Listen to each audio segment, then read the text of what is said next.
عليكم. نزلت لكم الاسبوع اللي فات برودكتس جات لي من شيا بادي بوتيك، وبعدين تخيلت ان انتوا هتنسوا يعني، فجاي لي رسائل كتيره قوي قوي قولوا لنا رايك فيها. فانا بصراحه هقول رايي الاونست ريفيو بتاعي من غير ما حد يزعل. تمام. انا قلت لكم ان انا كان جالي الشاور جel والشامبو والبادي ماست. اوكي. بصراحه شديده جدا. الشامبو عجبني جدا. ليه بقى؟ الشامبو قوامه تقيل. بصوا قوامه، الشامبو قوامه تقيل كمان. مش بيعمل رغاوي خالص، وده من الحاجات اللي انا بدور عليها دايما في الشامبو. الشامبو كمان بيطري الشعر، على عكس ما في شامبوهات كتيره قوي اللي هي ما بتعملش رغوه، دي دايما بتنشف الشعر. فانا بالنسبه لي الشامبو حلو قوي.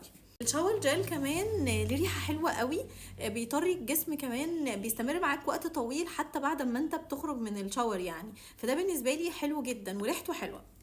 البادي ماست بالنسبه لي مش الريحه اللي انا بحبها. يعني انا مش بحب الروايح دي. انا دايما يعني هم عندهم لاين تاني فيه فانيليا، بيتهيألي كان هيبقى اجمل كتير قوي بالنسبه لي. انا بحب الحاجات اللي فيها فانيليا. لكن ده هقول لكم شبه ايه، في برودكت كده في باتن بادي اسمه داركس، هو زيه. فاللي بيحب الداركس هيحب دي. هي ريحتها حلوه وناعمه ولطيفه، تنفع جدا للشتاء. من الحاجات اللطيفه الخفيفه، انه برضو للبيت، عشان محدش، احنا مش هنشيل ذنب حد. الحاجات دي للبيت، ما بنخرجش بيها. تمام.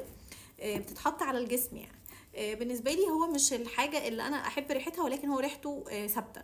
بالنسبه لاختي مثلا حبته، انا بالنسبه لي مش دي الريحه اللي انا بحبها، عشان كده مش استلطفته يعني.